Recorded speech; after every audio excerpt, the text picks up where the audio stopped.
Thank you very much, Mr. Speaker. Mr. Speaker, I beg to move the following motion standing in my name.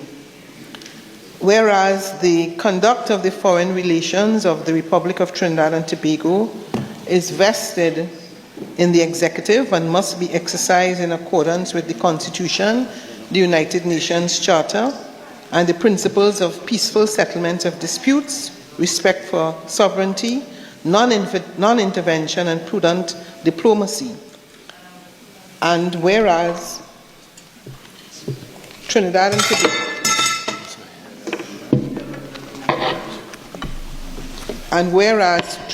Tobago's national interests, including citizen safety, regional security, trade, aviation, fisheries, and energy cooperation, are directly affected by relations with the Bolivarian Republic of Venezuela.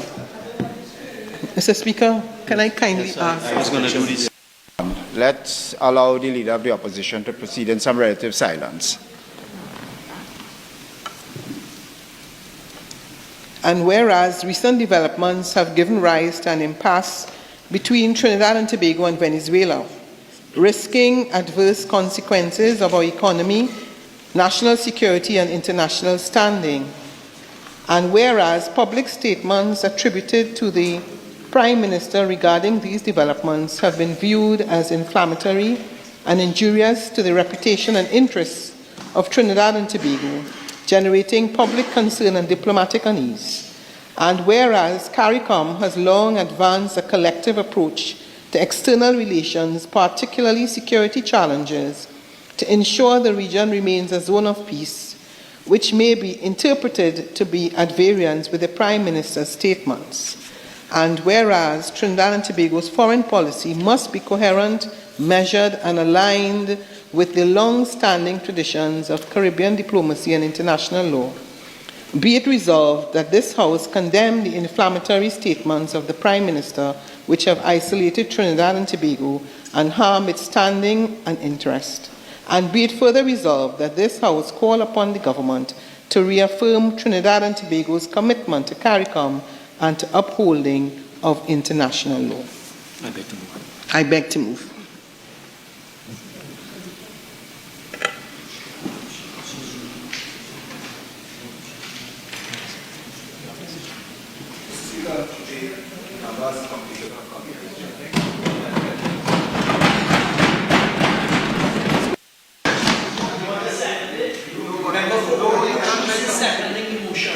No, I think we might have been procedurally askew there. No.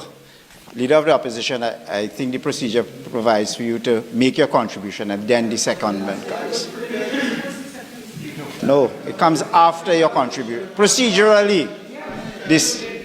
All right.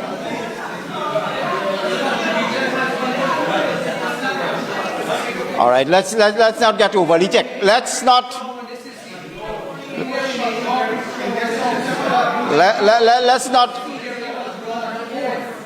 adopt an overly technical procedurally.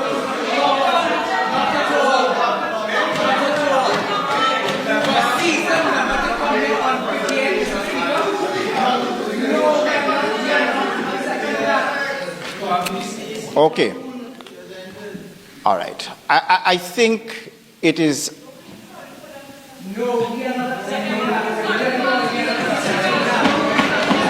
I think it's counterproductive.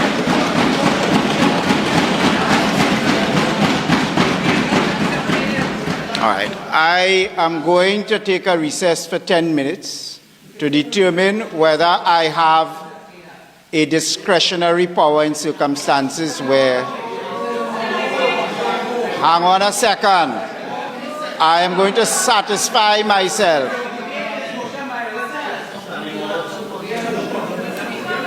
I am going to determine whether or not procedurally I have a discretion in the matter. Provided for. All right. So we're going to return at 2:15. Thank you very much. Honorable members, when we took the break, I sought to ascertain whether or not some sort of discretionary power exists here. I'm afraid there is no discretionary power. The use of the phrase, I beg to move, in accordance with the standing order, signals the end of the member's presentation. So what we move to now is a second of the motion. Mr. Speaker, I beg to second the motion and I reserve the right to speak. Honourable members, the motion being seconded, I shall now propose the question for the debate. Be it resolved that this House condemn the inflammatory statements of the Prime Minister which have isolated Trinidad and Tobago and harmed its standing and interests. And be it further resolved that this House call upon the government to reaffirm Trinidad and Tobago's commitment to Caricom and to the upholding of international law. Honourable Puchis. Thank you.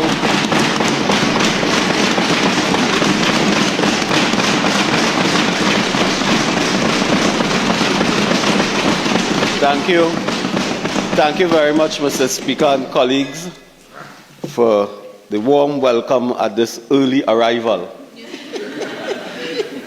Mr. Speaker, you will forgive me if during my presentation, my assistants, my personal assistant may have to produce records and documents during my presentation, since nothing prepared me for this.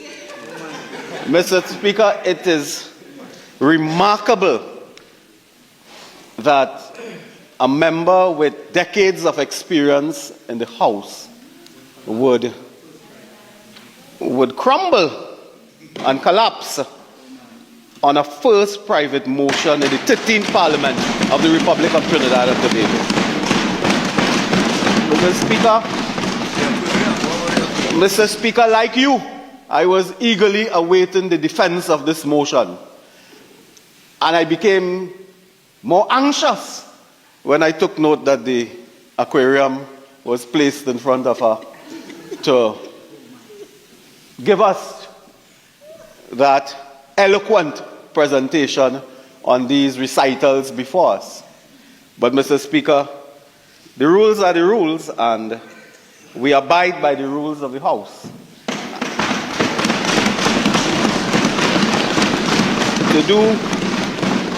To do otherwise would really leave us in a position where we open the floodgate and then we can choose later to breach every single rule. So we can't do it that way.